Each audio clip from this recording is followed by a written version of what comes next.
Hello everyone, this is Ugly Sport. Today I want to talk about crime rate. Is the crime rate going down? To address this question, let's first explore why we're asking it. Well, people usually care about crime rates for two main reasons. Either there's an upcoming election and it's a hot topic in the media, everybody is talking about it. Or they personally feel less safe, or maybe both. Well, first, if we're talking about crime rate in the context of elections, we don't really need to go far back to like 20, 30 or 50 years ago. Actually, this year is particularly unique because both candidates are either currently in the office or have been there before. So this allows us for a direct comparison of their work in combating crime. So I took a look at FBI's data on crime from 2017 to 2020 and from 2021 to 2022. But the data on 2023 is not yet available. The overall trend shows that the crime rate has been decreasing in both periods. The exception was 2020 when large-scale protests following George Floyd's death influenced crime statistics. Well, beyond that, both Trump and Biden-Harris administrations have achieved relatively similar outcomes in addressing crime. I would say with Biden-Harris administration showing marginally better results, but the difference is not decisive. Well, besides data, examining their policies reveals similar approaches. For example, Biden administration proposed a Safer American plan in 2022. There are three pillars in the plan. Number one, fund the police and promotes effective prosecution of crimes affecting families. Number two, invests in crime prevention and the fairer criminal justice system. And number three, takes steps to regulate firearms and prevent dangerous people from accessing them.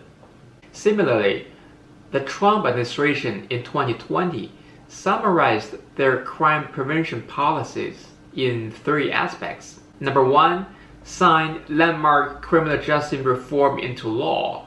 Number two, provided unprecedented support for law enforcement. And number three, implemented measures to combat hate crimes, gun violence, and human trafficking. From that we can see both administrations emphasized three similar key areas: funding the police, reforming the criminal justice system, and gun control.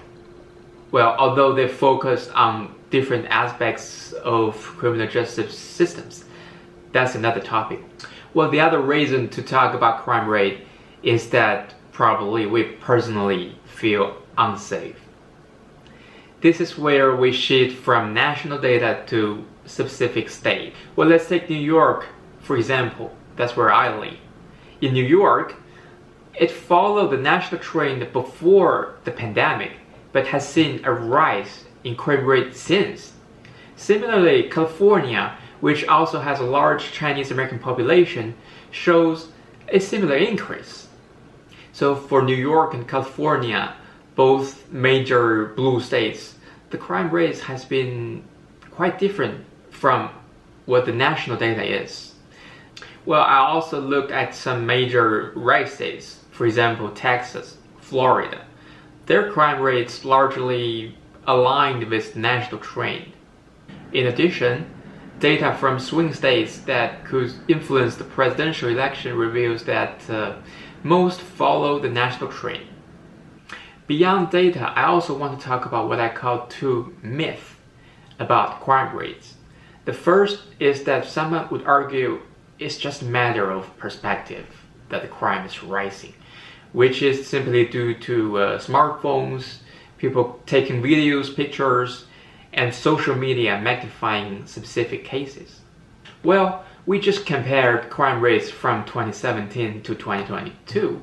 In this period, I would say everyone already had a smartphone and was already on social media back in 2017. So that's not the main factor here.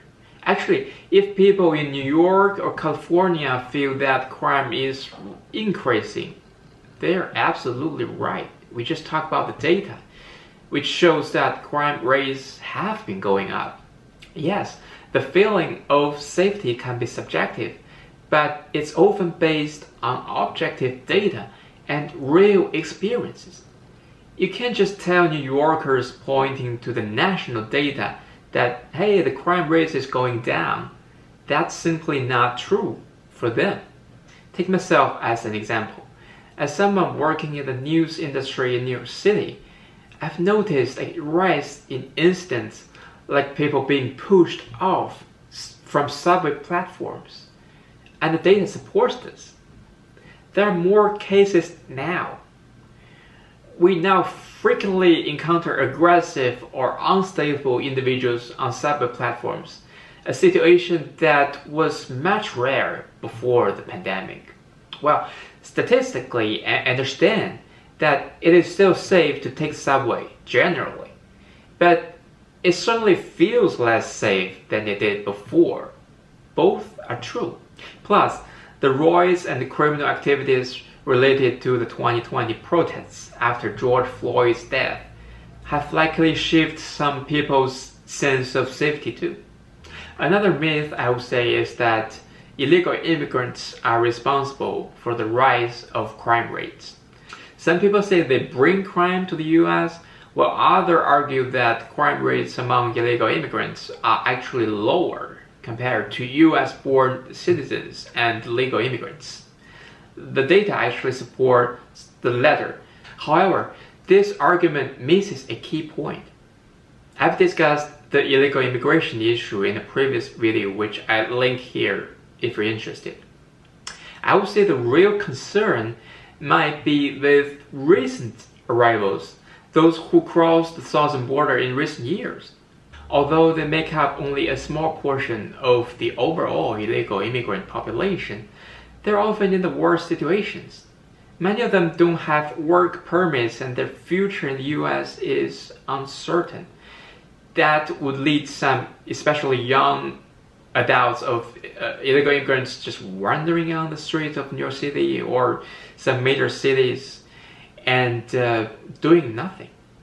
Well, that is very, very different from the majority population of illegal immigrants who has been in the US for many, many years, maybe have a stable job, maybe already has a family, has a normal life. The only difference from them and the US-born citizens or the legal immigrants is that they came into the US in a different way. But other than that, they behave the same way. In New York City, for instance, there has been high-profile crimes involving recent migrants. But gathering concrete data is challenging. Enforcement agencies often lack the resources to detail every suspect, and the sanctuary cities and states often restrict sharing immigration status. While the crime rates in New York and California have indeed risen, and this might correlate with the influx of recent illegal immigrants, it's hard to say definitively whether immigration itself is a major factor in rising crime rates. It could also be related to changes in criminal justice policies that might affect how crimes are reported and addressed. I would say more research is needed to understand this fully. Okay, if you enjoyed this video, please like it, leave comments, and subscribe to my channel. I'll see you next time. Bye.